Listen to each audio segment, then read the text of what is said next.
and hi everyone. Assalamualaikum and welcome back again to Living Life podcast by iLiv.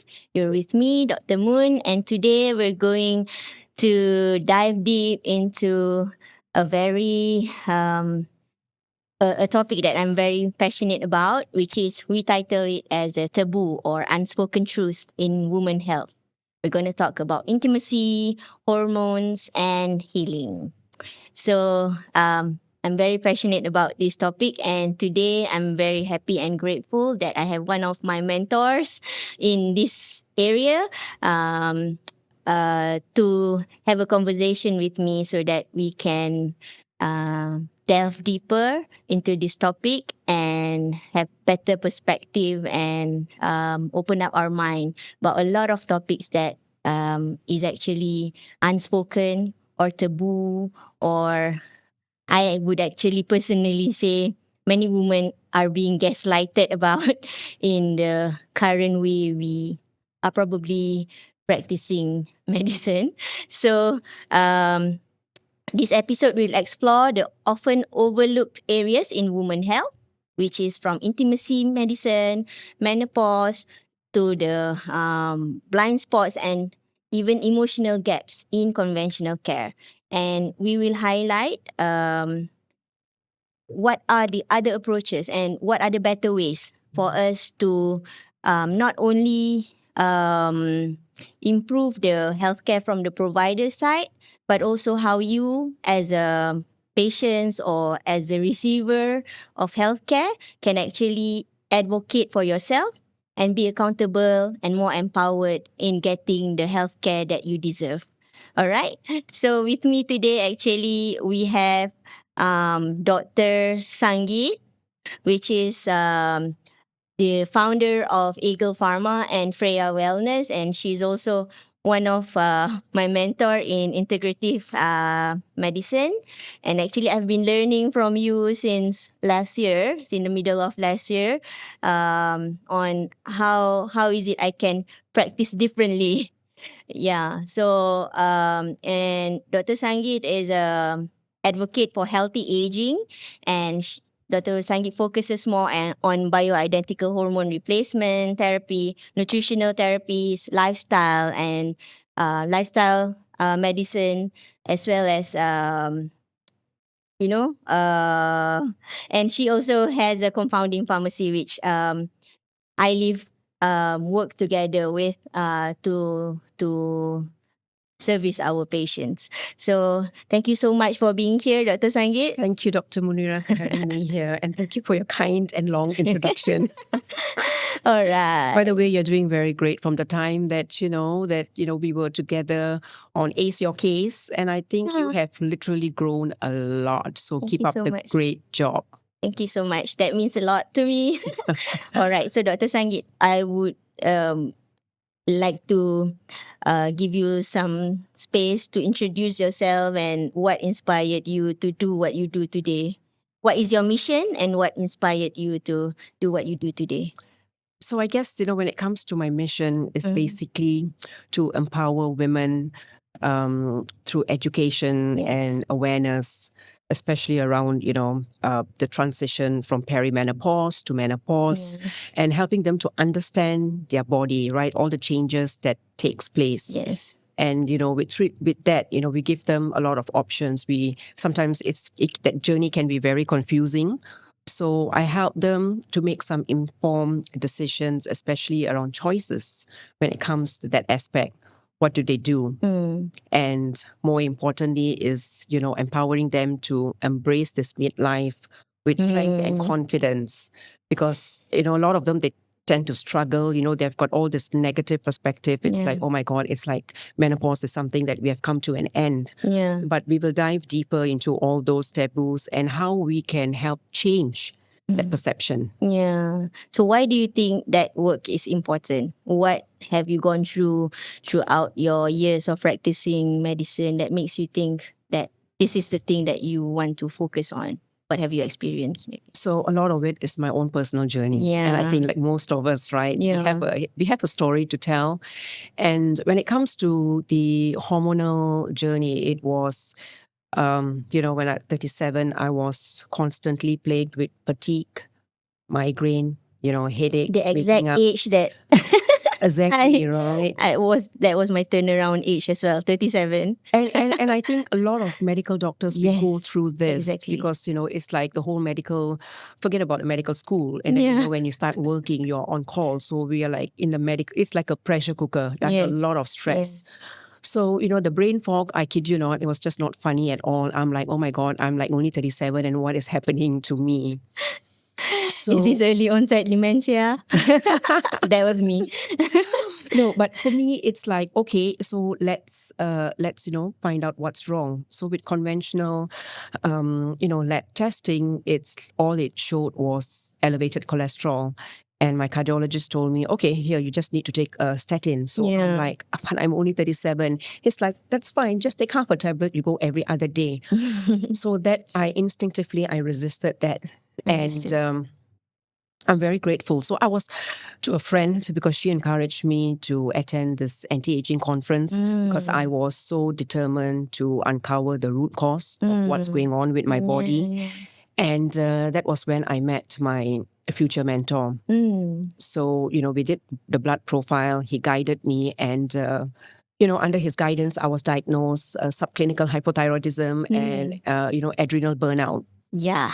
So, with all the integrative approach, that means I'm talking about what, lifestyle changes, the exercise, the stress management, the meditation, when everything, came in, I literally, got my life back in 6 months, and that was truly life-changing.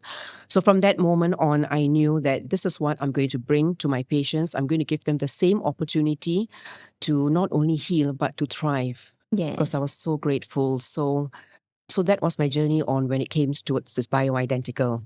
Because I had to make that choice for myself, right? What do I do? Yeah. Which part do I take? And, you asked about the intimacy.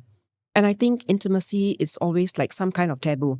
Like the first thing when we talk about intimacy, it comes to a person's mind that, it's only the physical aspect. Yeah. So I just want to debunk that myth that, when it comes to intimacy, there is emotional intimacy where you have a deeper connection, right, of your feelings, for you to be able to connect with another person, right, your thoughts. Yes. And then there's the spiritual intimacy where you need to know your beliefs, your values, right? And then there is also the physical aspect where it just goes, I hope I can use the word sex here. So let's just be open. We are breaking the taboo, right? So it goes beyond the sex, right? There is also the non-physical aspect where, people underestimate, the cuddling, the touching, the holding hands, right? And then comes the intellectual intimacy where you can have a deeper conversation with someone, where you connect with the person, you share your thoughts, your ideas. So to me, these are all the aspect of intimacy. There is just so much more than just sex. Yeah, exactly. So since you touched already on intimacy, so that is one of when I first had a look at your Instagram account. Wow, intimacy queen.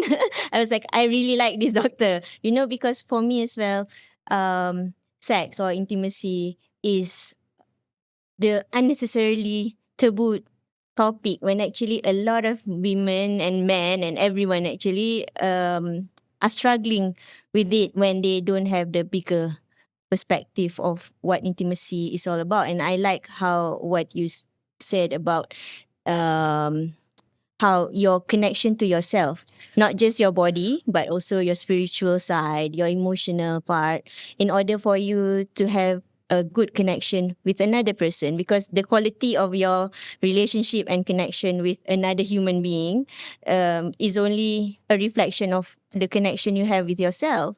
Absolutely, absolutely. So that was also my healing journey where, it's like after my divorce. So that was when that I realized that, okay, you've gone through a painful chapter and what went wrong, where, it's like, being, a lot of us, we are conditioned when we are growing up culturally, and then you have got all this upbringing where you're told that, you have to please everybody first. You have to do, things around. And we women, we are career. Especially women. And we are career women, right? So we wear many hats and we have got a lot to juggle, right? We have got our loved ones all around us. And that was the time where I had to take a step back and to really understand, who is it, who am I, and who I want to become. Yeah. And to me, intimacy is all about that. It starts from within. It starts with self. And I truly believe that, the connection with another person can only happen once you have already, once you're cultivating that emotional, that spiritual, that intellectual intimacy from within. Yes. So to be able to be intimate with another, you need to be intimate with yourself first. So get Yes. to know who you are, Yeah. who you want to become, and then, So it would be- would you say that your turning point, other than the settling the hypothyroid issue and the adrenal burnout issue, is also to really like revamp and your whole understanding as well as the way you have intimacy? Would you say that? It would. I guess it's all like a journey, Yeah, right? yeah, And yeah. with age, we also Yeah. become wiser, Yeah, yeah. wisdom, and Yeah. you will go through a phase of life. Like for me, I don't know whether you went through this, but I went through a phase where I had a lot of existential questions. So I think Yes. call it like midlife Yes. crisis, right? Yes, yes, yes. It's like, am I being the person that I want to be? Am I being my authentic self? Yes. Can I express myself without being judged? Yeah. Or am I just being a people pleaser? Yeah, and trying to fit into whatever is expected of us. Yeah, all the Actually, expectation, the yeah. norm, and everything, right? So that was when it's like, whoa, I just had to take a step back and just discover myself. So I Yeah. went on, it's like a fool's journey. You're just discovering yourself. Yeah. And so one thing will lead to the other. And I have no regrets, though. Yeah, actually, your journey is so much similar to me, not just in terms of the age. It's like approaching midlife, right? Yeah. 37, going on to 40.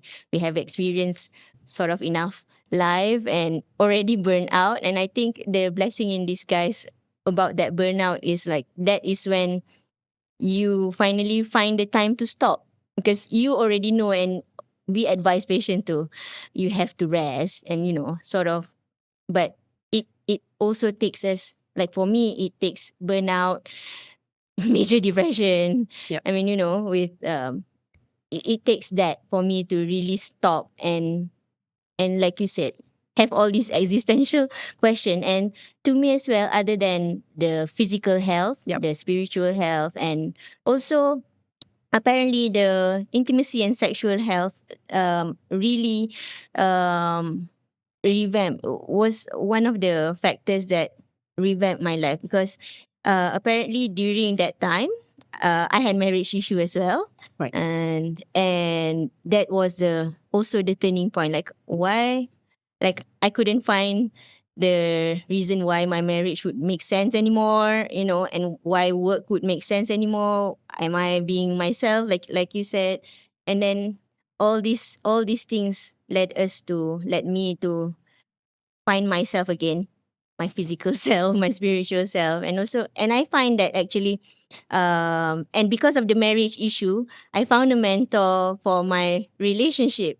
Um and in and she teaches intimacy as well.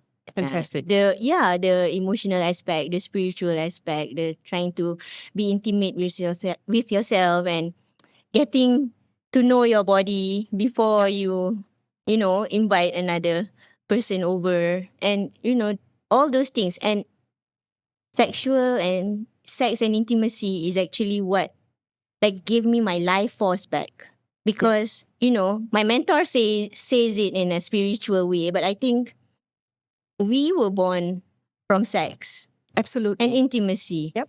So Yep.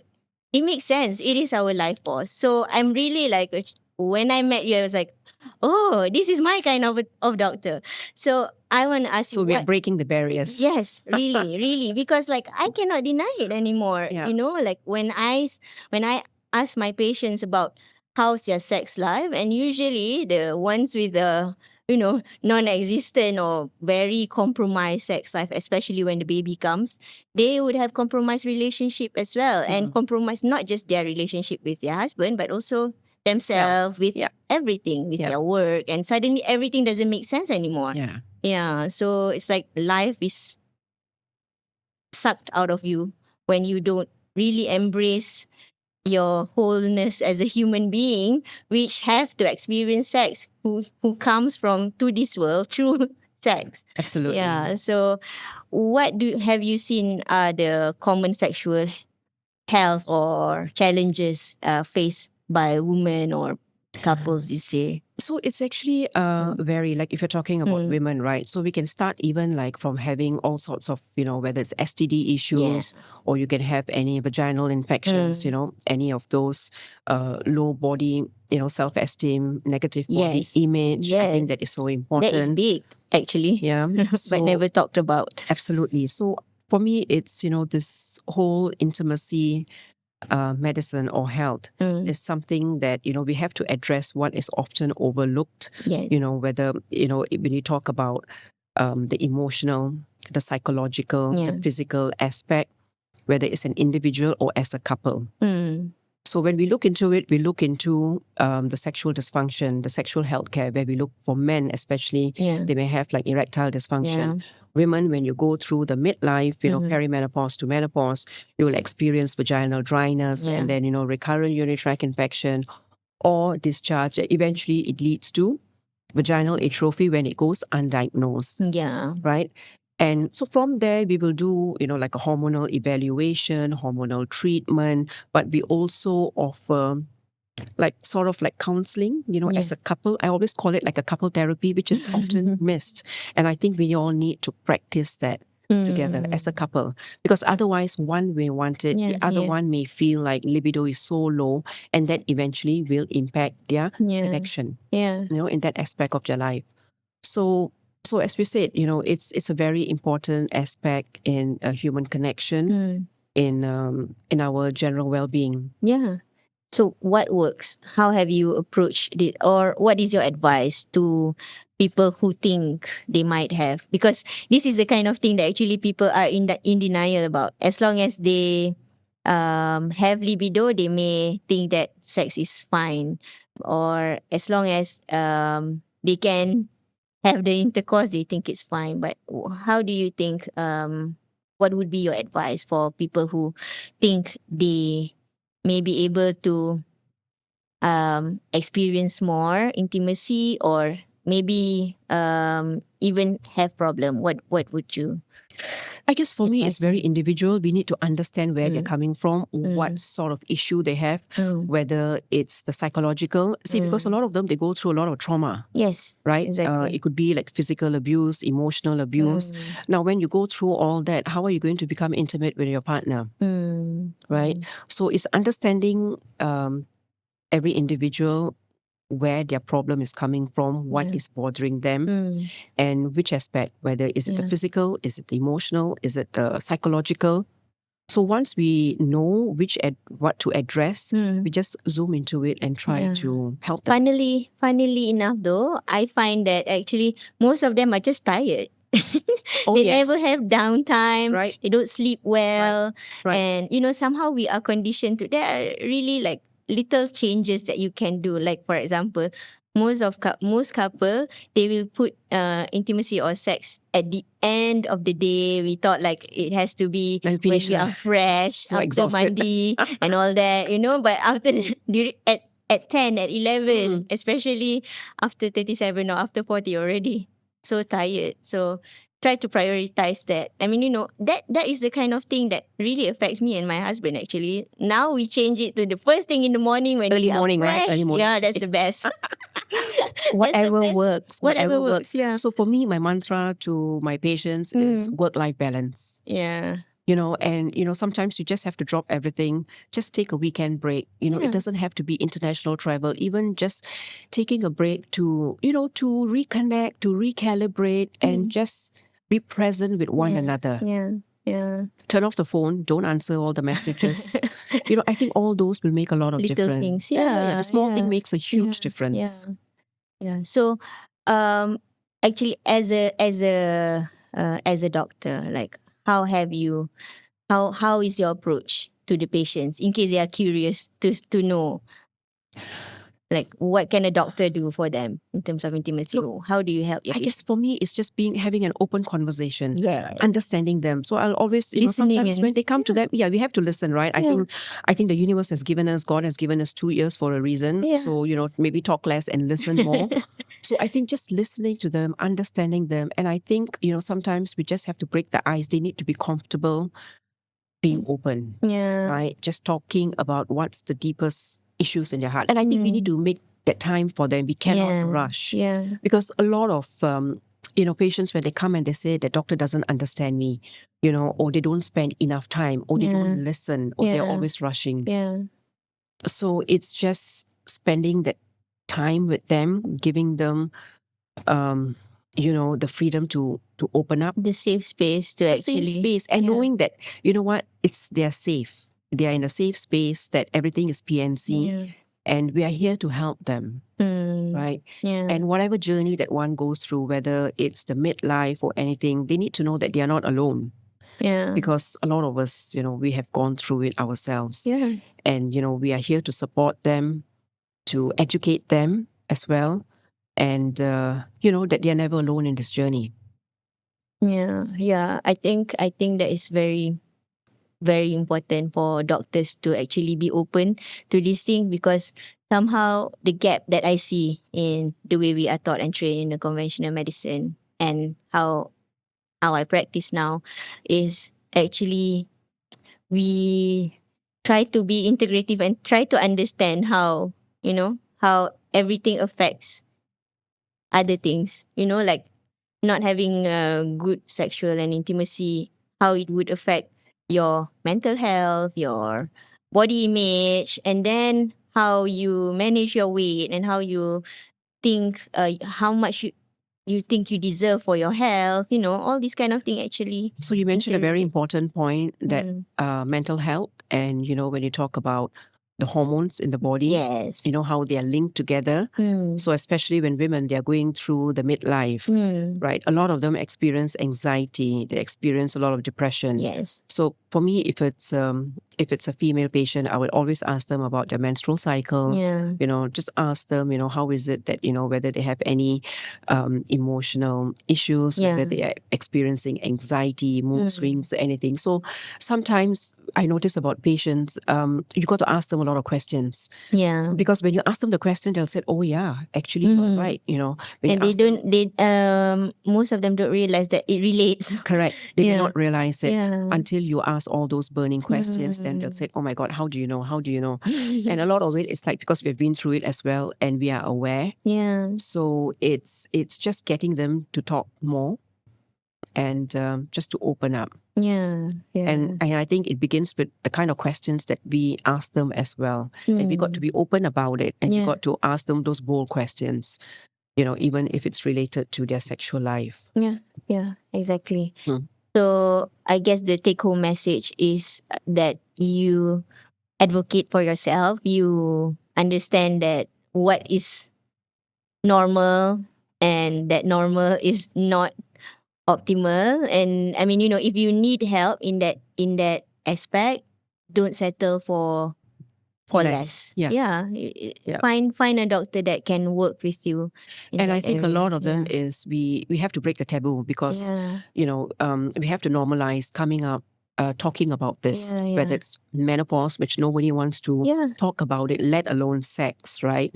So it's normalizing, talking about it, being open about it. And the more they talk, the more you can share ideas, you can share resources, your experiences. So that's when women will become more aware. They'll become, and we can learn together. The education will come, and it's just breaking the barriers, talking about it, asking help, breaking the stigma from all this, the society, the social norm, and asking help. Yeah. There's no shame. Yeah. There's no shame in this. Yeah, exactly. So coming to menopause, as you mentioned just now. Okay. So this is one of our favorite topic. And what are the biggest misconceptions about menopause that you have seen throughout your practice?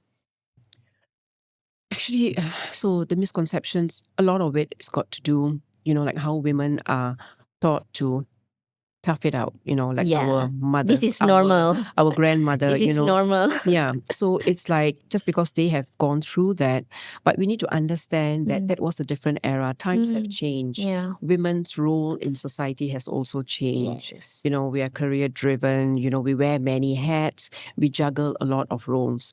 So it's And not the at the same. age where we start to perimenopause is the age where many women need to wear even more hats. That's the age where they start being the leader in the company or driving a business, right? Yeah, and they struggle quite a bit. Yeah. So studies have also shown that when you talk about perimenopause, it's hitting women a decade earlier, and that's quite scary because it's got a lot to do with our lifestyle, right? Our stress factor. And we age faster, actually. with all the stress, as they always say, right? Stress is the root of all evil.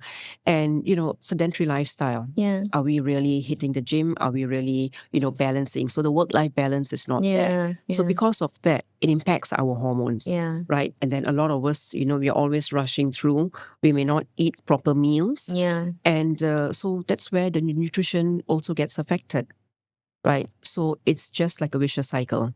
Hormones will also get impacted. So one thing will lead to the other. And what I feel that's really important is we as women, we need to know our body. We need to be aware of the changes that's taking place. And because at the end of the day, nobody knows your body better than you do. Right? So when they come, so I see a lot of women, they don't even want to talk about certain issues like, to even mention like I have creepy crawly sensations on my skin. Yeah. Because somebody else, another doctor would have told them that, it's all in your head. So they just suffer in silence. They don't want to talk about it. Yeah. So until I keep asking them a lot of questions, what else do you feel? What else? What else? And that's when, they will say, but they were like really like, feeling a bit embarrassed or shy. And to me, that is kind of normal because that is part of your perimenopause. That's part of your symptoms. And they are so relieved. And some of them, they like literally have tears in their eyes because it's like, finally, somebody get me. Yeah. Yeah. So being aware of your body and, there again, read about it, ask questions. Yes. So get educated, get supported. You're not alone in this journey. Yeah. Always reach out. Because if they don't reach out, there's no way we can offer them the support that they truly deserve. Yeah, exactly. Because I like your point where, we have to take into consideration that the women's role are different now and that we need even more optimized health as we age. And we can so that we can function until as long as we want to. And we have that sovereignty to live an optimal life and contribute as much as we want. Absolutely, because we have got so much to contribute. Yeah. And do you know that, all this perimenopausal, all the symptoms, it hits when women are peak of their career. Yes. Right? So that's when we really need the support the most. Yes. Because at the end of the day, it's like there's so much we can contribute. Like men, how they thrive in their 50s, women have got a lot to offer too. Yes. But provided we get the support. Yeah. Right? Aging is normal, but suffering is not. It's not. Yeah. So I see how our grandmother or probably our mothers, they are conditioned to, after 50 you don't have sex anymore. After 50 you don't just rest. Yeah, just rest. So rest. whatever it is, just rest. So I mean, we are not like that now. Like we have so much more to give at this age. So we want to feel healthy. We want to feel good. We want to enjoy life more, right? And I always feel that, when it comes to menopause, right, it's a different phase of our life. It's a phase where it's time for us to focus on ourselves, to prioritize our health, prioritize our happiness, and, to really, really look into this aspect of our life. Right? It's understanding our body, what are the support that we need. And that's when, we can really, really offer others. The perspective needs to change as well because nowadays that more and more education is out there, so people tend to probably think that menopause and perimenopause is an inconvenience, but like you said, I really like that. You have to treat this as like a new spring where you can't do anything but take care of yourself now. Now that your body is really trying to call you back Yeah. to taking care of yourself, because all these years that you have been taking care of other people, all your Yeah. loved ones, people yeah. around you. So Yeah. it's time to Yeah. literally Yeah. to go within. And it's at this phase, I would say, like, it's a phase of wisdom, awareness, Mm. and it's literally it's a time to celebrate, Yes. recalibrate, celebrate this phase of our life. Yeah. Yeah.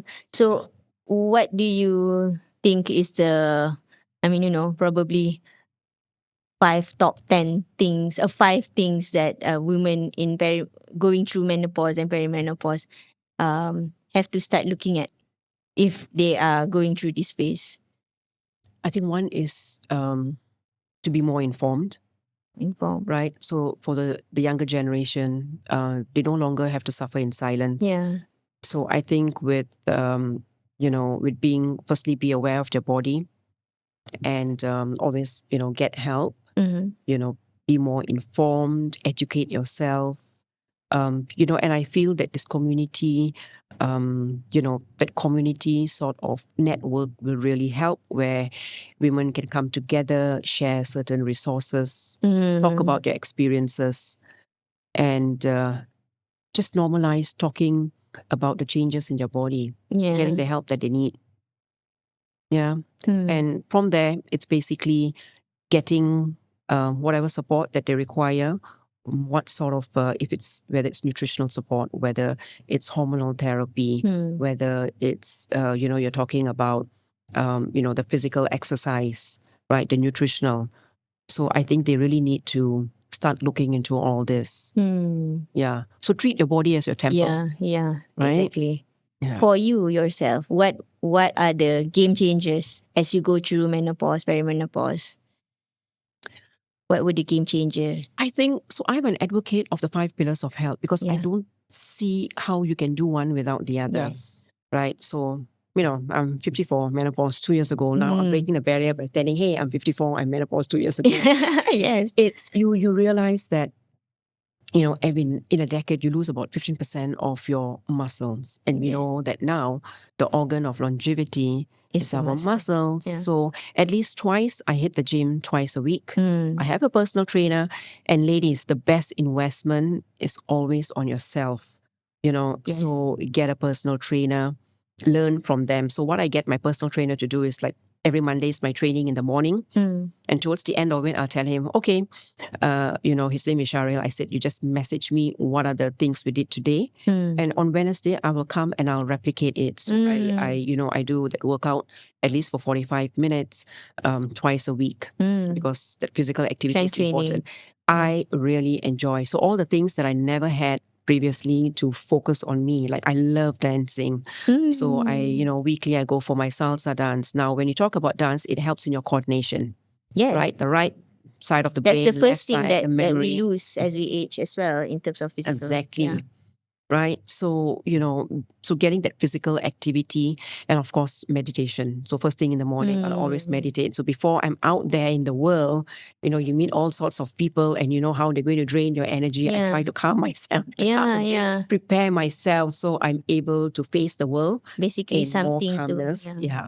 something an act of mindfulness, or like a downtime. Yeah. Thing. And to me, it's more of like that emotional balance. Yeah. Right? Because I think, in all we discuss about many aspects. And I think a lot of people, they struggle when it comes to their emotions. Yeah. Right? Because Regulation. Yeah. Yeah. Emotional regulation. I think we are all emotional beings, and Yes. we are not taught when we were young. Hello, when we go to school or, college, we don't talk about emotions. We don't talk about the challenges you're going to happen. We were only when you taught get to be married. polite. We're taught to be polite, and education. You're angry, education. be polite. You're happy, be polite. Everything, just be polite. So we're never taught to regulate our emotions. Exactly. So how do you regulate that emotion? So to me, you just need to find what really suits you, what works for you. So for me, it's of course the breathing exercise. I do my own meditation, and when it comes to, you're talking about, we are all Malaysians, right? Yeah. We love our food. Yes. So, in a week, 5 days, I'll say eat healthy. On the weekend, just go and enjoy yourself. Yeah. So it's all about balance. Life is all about balance. So I think And what once is you hit that sustainable? balance, that's true. That's true. Mhm. Yeah. So but once you hit that balance, Yeah. it will be fine. Yeah. And of course, sleep. Sleep is so Yes. important. How you manage your stress is so important. So once you have and you balance your hormones, your vitamins, your minerals, then I think you're good to go. Yeah, back to the basic. Back But to the basic. really being intentional about it and Yes. really upping your game in the basics. The sleep, I just realized at 37 when I had the burnout that and depression that I have never had a 5 hour straight sleep. And I started monitoring when I first started monitoring my deep sleep, um my deep sleep was just less than 15 minutes throughout the 5 hours. If I'm lucky, usually it's just 4. And when I did my genetic test, actually, my body needs 9 hours, 8 to 9 hours of sleep. I need more sleep. So I was like, oh, no wonder I'm depressed because I'm so tired. You needed to reboot. Yeah. So somehow I realized that our body has always been taking care of us, always asking us to, come back, come back, But I mean, how much have we been taking care of our body? Yeah. So it really hits me. Like when I started all this journey, I was like, I'm so sorry. And see, when it Yeah. comes to, it boils down to self-care Yeah, and self-care, self-love. Because I think the signs are always there. It's just that we ignore it. We don't Yes. listen to our Yeah, body. even as doctors. Even as doctors. Especially as doctors. Yeah. Because I we think think we we have make- the brain that nobody else, everybody else needs us, And I think we make the worst patients as well. Yes, exactly. Oh dear. Yeah. So, about hormone therapy, what are the things that you want people to know about? What are the myths or the science behind it? What are the things that you think people need to understand most about when it comes to hormone therapy? Yeah, poor hormones, they got a bad reputation, right? Yeah. After the WHI studies in Yeah. 2002. Look, I mean, WHI, of course, it has its own flaws, Yeah. right? So the average age in WHI was about 62 or 63. Yeah. The hormones that were used were synthetic hormones, Premarin, Provera. And so for me, it's the method of how it was given, right? The mode of delivery, it was also given orally. So as we know, our mentor, Dr. Tara Scott, because she's the one who does all the research, and, conventional and, integrative. So personally, I mean, I'm an advocate of BHRT. But what is actually important is the age where you start. Now, this could be synthetic as well. It doesn't matter, right? You start early. So when you're already heading towards menopause, perimenopause, so the definition of menopause is basically when, you don't have your period for a year. Yeah. So start then. Otherwise, there's no point starting it 10 years later because all the benefits that the hormone is supposed to give, for example, the American College of OBGYN, they already highlighted the indication of giving hormone therapy. It's basically for vasomotor symptoms, which is, when you have symptoms of hot flushes, and then prevention of cardiovascular disease, right? And when you talk about the bone health, prevention of osteopenia, osteoporosis, because a lot of women, they tend, if you have any fall, it leads to a fracture, and then, you have all the complications that comes after that. And finally is genitourinary symptoms, right? Women, we suffer from vaginal atrophy, painful, intercourse with recurrent urinary tract infection and all that. So these are all the indications. So when we start early. And when it comes to giving, to the mode of delivery, we always go through transdermal, which is like the cream. So it bypasses the liver. So it's just a safer option, right? And use something that, it's more, it's your choice. I always give them a choice. You can take, whether it's synthetic or you want to take it is, the bioidentical. But personally, I'm an advocate of BHRT because that inspired me to start the compounding, to compound, because everything's about quality. So what I don't give myself, I don't give my patient. Yeah. So I guess one of the things that we can take away is number one, that it is safe and it can be safer, the mode of delivery and, how we monitor it. It is actually safe. And also that it is not just for the vasomotor symptoms of just hot flashes or things like that, but it is deeper. It is for prevention of cardiovascular disease, prevention of osteopenia, prevention of all these genital urinary symptoms that affects us in our later years, And I lost count of how many grandmas that I resuscitated when I was practicing in an ED. So I was like at that point, like, why do we keep giving them all this? They come and we give them antibiotics. They come and I'm sure there is some preventive ways, but at that time hormone therapy was not even, we were never taught. Because they were very fearful, Yeah. right? They were very fearful. Unnecessarily fearful of the of hormones. When we learn anti-aging, that hormone is the one of the biggest, It's pillars of hormonal. Absolutely. Yeah. of not anti-aging, but like aging gracefully, aging with Because function. so when you talk about the metabolism, Yeah. when you talk about metabolism as the well. mental health, Yeah. the metabolism, Yes. everything that governs right from your head to your toes, your Yes. sleep, Yes. right? Everything is governed by the hormones. So Yes, it's a very exactly. important component, as we say that our hormones are basically chemical messengers, because it communicates with our cells, with our organs. They're our little helpers. And as we age and we have less of this hormone and our body's ability to produce this hormone gets less and less, but we still need to function like how we were in our 30s, obviously we need help. And, unfortunately, there was this research saying, giving the impression that it's dangerous and, it has caused a lot of, unnecessary suffering and unnecessary preventable conditions. So I think where Yeah. menopause is concerned, they also need to do more research, Yeah. right? More research, and then they've got to bridge the gap as well. Because, okay, I don't know about you, but in medical school, do you remember? I mean, how long were you like trained under menopause? No, never. I I don't remember. recall. I don't recall at all. And even when we talk to obstetric and gynecologist, they would say just about like 45 minutes or 8 hours from the long training years in obstetrics and gynecology talks about menopause, when actually all of us will have to go through it. Because right? they only focus on reproductive health. Yeah. And, and this is why a lot of women, they feel that once you're menopause, you are literally deemed not as useful. I won't use a negative connotation to say useless, but we are not as useful as we were before. Right? And we are expected to put up Function. with it. Yeah. Put up with it or function. Yeah. So what do you think, what is your opinion about the importance of like personalized and female-centered care?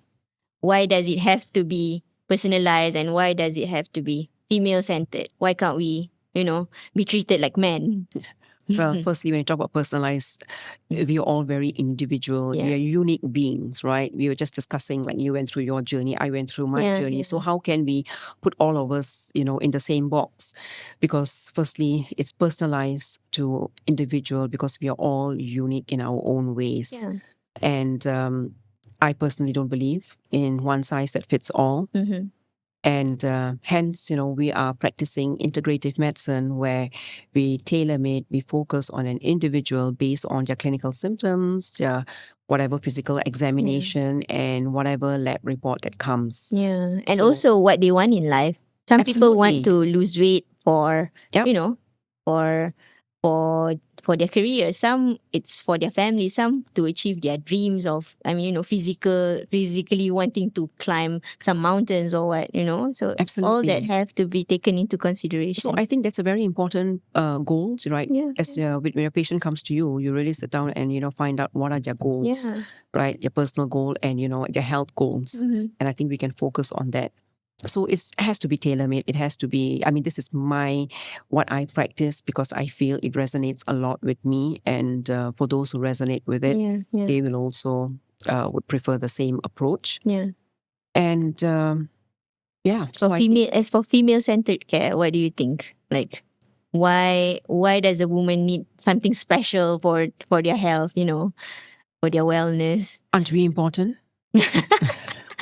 Exactly, right? So that's why because why I'm bringing this into conversation is because a lot of our research and like in medicine, most of them, I mean, I read an article that, I mean, women are only included in clinical trials from the 1960s, or, it's very late, and, most of us, we are not smaller men, and most of us are being treated based on clinical studies and clinical trials that were men focused.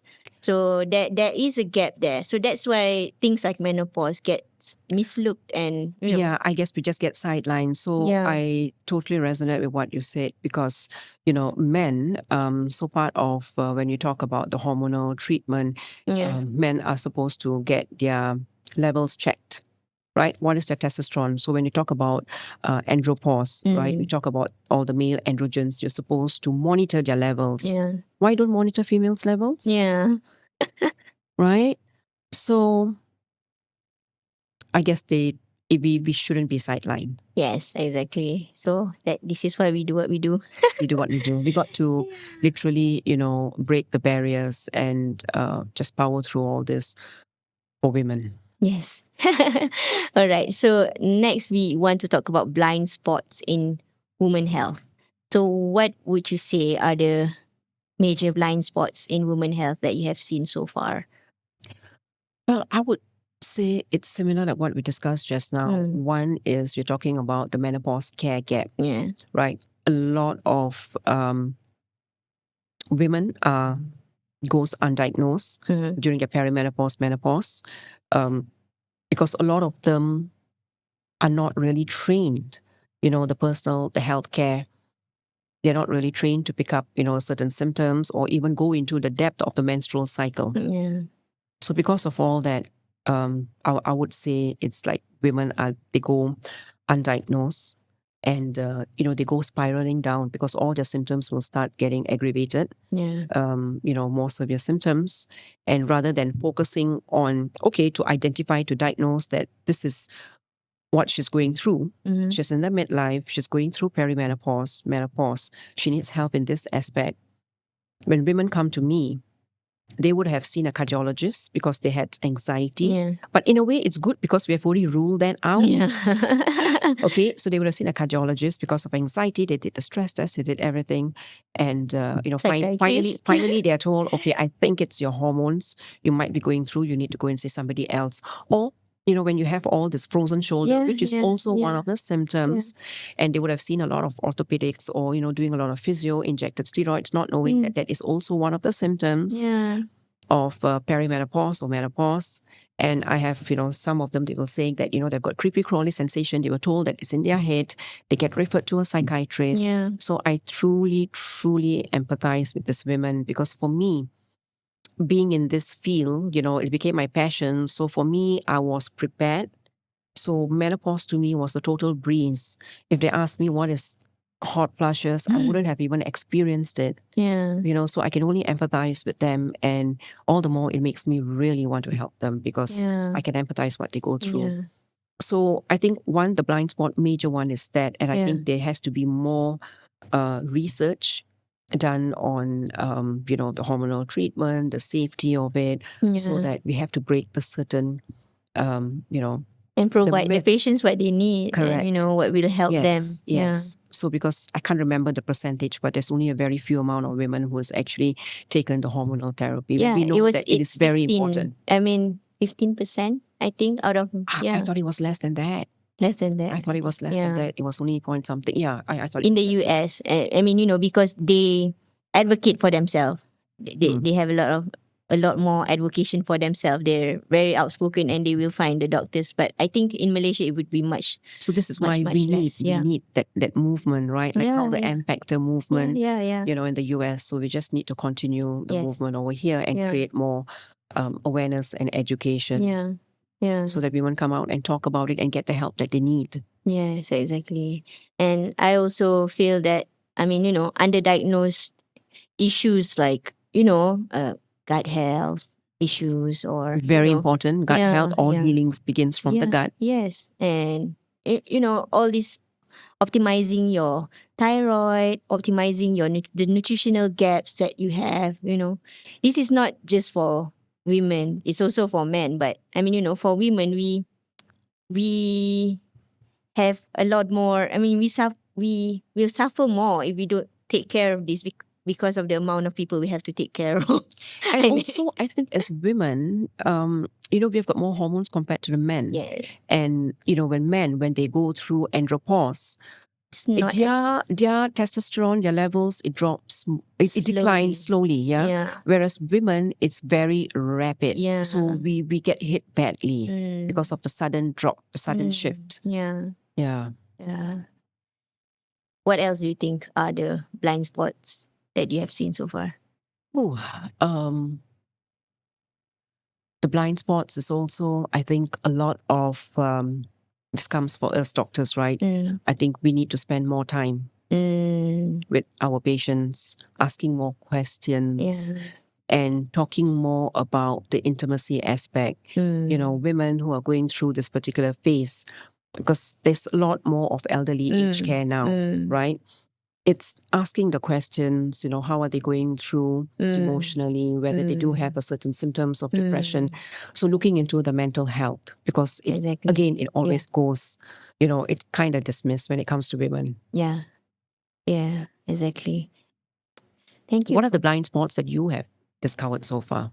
I think your practice. In my practice and also in my experience as a patient, yes, number one is the fact of how my lifestyle affects my health. Right. I think because if you cannot see patients the same, right? For patients like us, like me, who have been practicing as a medical doctor and working and having on call and expected so much out of me, and so many things are expected out of me, or at that time I was being a victim, like, oh, I'm expected to become a specialist at this age after how many years of, so I don't realize how much the lifestyle and the life choices that I have made have accumulated to result to the health that I have at that time, with the fatigue, with the depression. I think, like you said, the blind spot is how can we advise or how can we educate the patient of how their lifestyle affects their health. And it's not just about giving you the medication to settle your problem, or mostly it's actually just the symptoms, but how can you get to the root cause? Absolutely. Absolutely. I think we need to spend more time and have more resources to help patients with. And it's hard for us as doctors as well, because if I try to practice as how we normally would in a GP setting, it is expected even patient expects to be treated for their symptoms. I feel tired. I don't want to feel tired anymore. But there's no shortcut. We have to look at what causes your tiredness. Is it really just your hormone? Is it infection, or is it what is it? And it's not just that. You have to go back to the basics.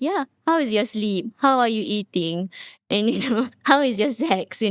This kind of thing. So that's why I always say, in our clinic, like patient tells me that I thought I need to lose weight fast, but when I come to your clinic, you always ask me to slow down. This is the slow down clinic. This is tangible goals, right? Because Yeah. everything has to be practical. Yeah. There's no shortcuts in life. Yeah.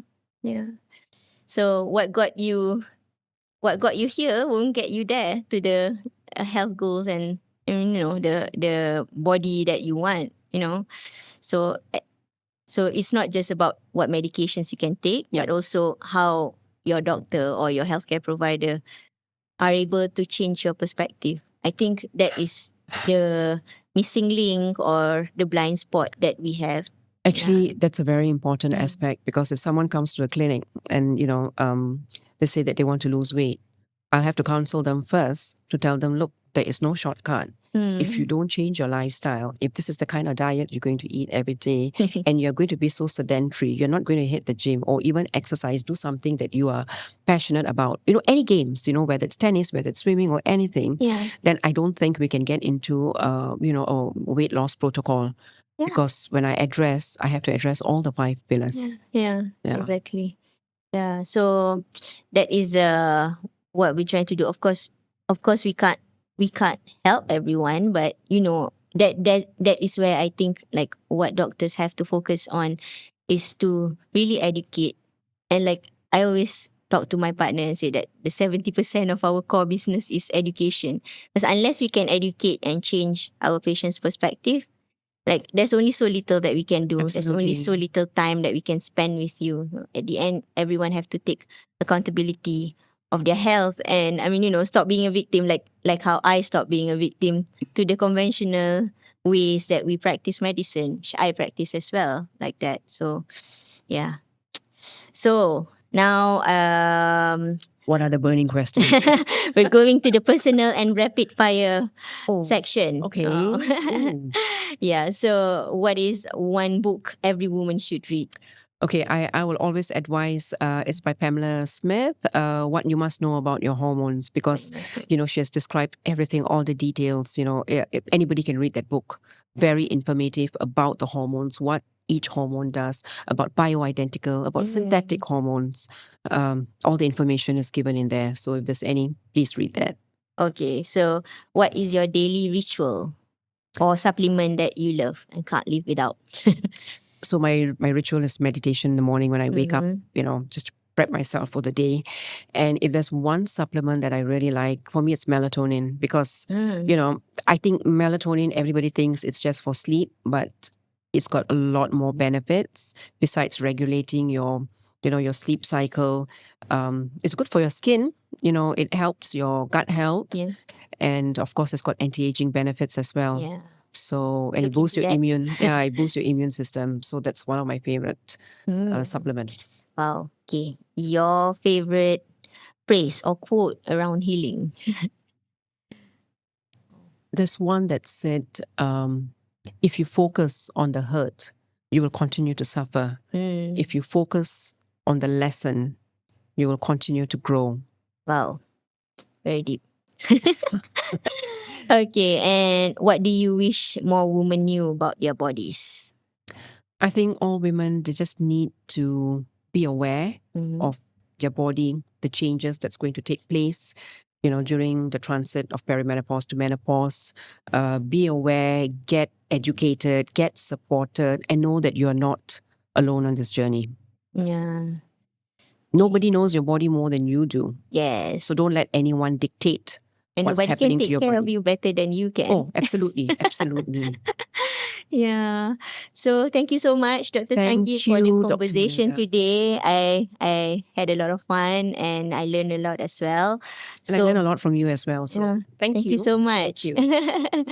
So I guess what I really want our listeners to take away from today's conversation is, number one, to really get to know yourself and your body, and to learn and to advocate and empower yourself so that you are able to advocate for yourself with confidence, and to not settle for less, because like I said, that there is a lot of gap in the conventional way that we practice medicine.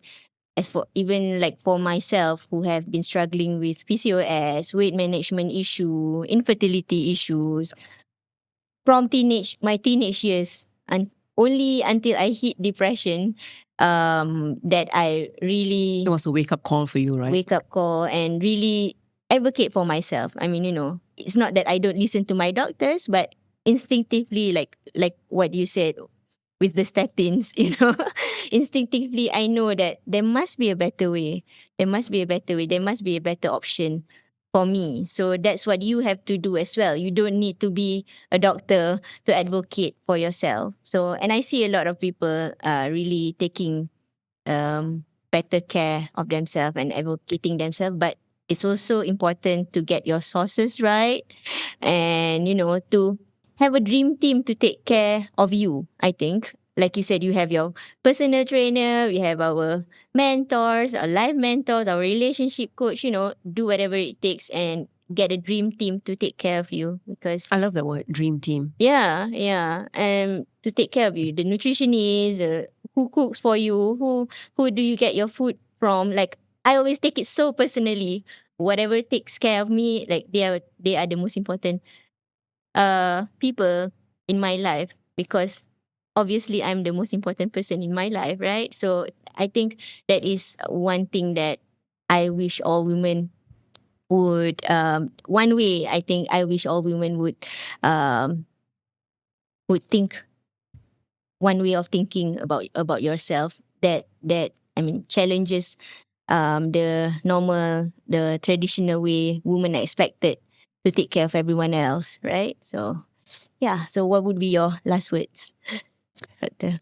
Well, I guess it's it's always because at the moment, what I'm advocating is all, this menopause, this transition. Yeah. So to me, a lot of women think that menopause is actually it's the end of something. They feel really sad about it, and they really they think less of themselves. So my message is basically, it's not the end of something, it's the beginning of a new chapter. And this is a very beautiful chapter where you focus, you go within. It's a chapter of a different phase where there's wisdom, there's self-awareness, and you're prioritizing yourself. Yeah. So embrace this with strength, with confidence, get supported, get educated, and know that you're not alone in this journey. Yeah. The best is yet to come. Yes, it's a privilege to get to menopause. Absolutely, Yeah. absolutely. Yeah. All right. Thank you so much, everyone, for Thank you, listening everyone. to us today. So, if you want to get to know more about what I do in iLiv and what Dr. Sangeet does with Eagle Pharma as well as Freya Wellness, you can click on the link that we will put on our caption of this podcast. All right. Thank you Thank so you. much. Thank you, everyone. And see you again in our next episode of Living Life by iLiv. Bye. Bye-bye. Hai, Assalamualaikum. Saya Coach Dr. Shazif. Dan saya Dr. Moon, founder dan co-founder iLiv Clinic, dan kepakaran kami ialah membantu high performing leaders and professionals yang tiba-tiba rasa down, dia dah susah-susah membina karier dan kekayaan tapi tak seronok pula dengan kehidupan. Yang tiba-tiba rasa hilang semangat nak teruskan kejayaan bila rasa badan tak sihat dan hilang confident bila badan tak elok, energi ke laut, emosi berat, burnout, stres dan anxious. Hubungan dengan pasangan dan orang sekeliling pun ke laut sampai tiba-tiba confused untuk apa aku buat apa yang aku buat selama ni Inilah diri kami dulu dan kini kami nak bantu pula high performers ni untuk kembali menikmati kehidupan dengan personalized program and interventions di iLiv Clinic and Wellness yang meliputi aspek kesihatan, fitness, nutrition, mental and emotional health as well as relationship and sexual health. Sehingga anda mampu kembali menikmati dan rasa seronok menjalani kehidupan anda yang sangat bahagia, perform better, fly higher and live healthy, fulfill and longer. Adakah anda struggle dengan berat badan? Rasa tak confident dengan body? Tak pasti apa punca dan macam kena berperang je dengan emosi dan energi sampai terganggu produktiviti, hubungan dan keintiman dengan pasangan. Tertanya-tanya, anda ada masalah hormon ke? Penyakit ke? Serius ke tak sebenarnya? Boleh ke tak boleh biarkan je? Rasa macam masih hidup tapi tak benar-benar hidup. Macam dah mati sebelum mati. Dan kembali hidup is for you. Melalui Kembali Hidup, kami adakan webinar mingguan kami di mana kami akan berinteraksi dengan anda dan kongsikan stories, tips dan practical solution yang evidence-based dan step by step untuk anda. Supaya anda dapat segala jawapan kepada persoalan anda dan selesaikan isu berat badan, kesihatan dan kesulitan-kesulitan yang selama ini membelenggu anda. Anda juga akan dijemput menyertai dan engage di komuniti atau circle kembali hidup di mana anda dapat bertanya, berkongsi, dapat jawapan untuk lebih menikmati hidup anda. Dia jemput juga anda untuk dorongkan diri anda untuk kekal aktif dan join weekly community workout bersama legend kami Coach Amir Yazman. Kami juga akan check-in hari-hari dengan anda dan share macam-macam story, tips untuk anda menikmati hidup anda. Dan jeng, stand a chance untuk menangi pelbagai hadiah menarik dari penaja kami untuk anda setiap minggu. Jangan tunggu lagi. Kalau bukan kembali hidup, apa lagi yang anda nak buat supaya anda kembali menikmati dan menghargai nikmat hidup dan kesihatan anda? Kalau bukan sekarang, bila lagi nak mula menikmati hidup tu? Best korang bila dapat kembali hidup. Daftar sekarang di link tertera dan kami jumpa anda di Kembali Hidup. It's time to reclaim your life.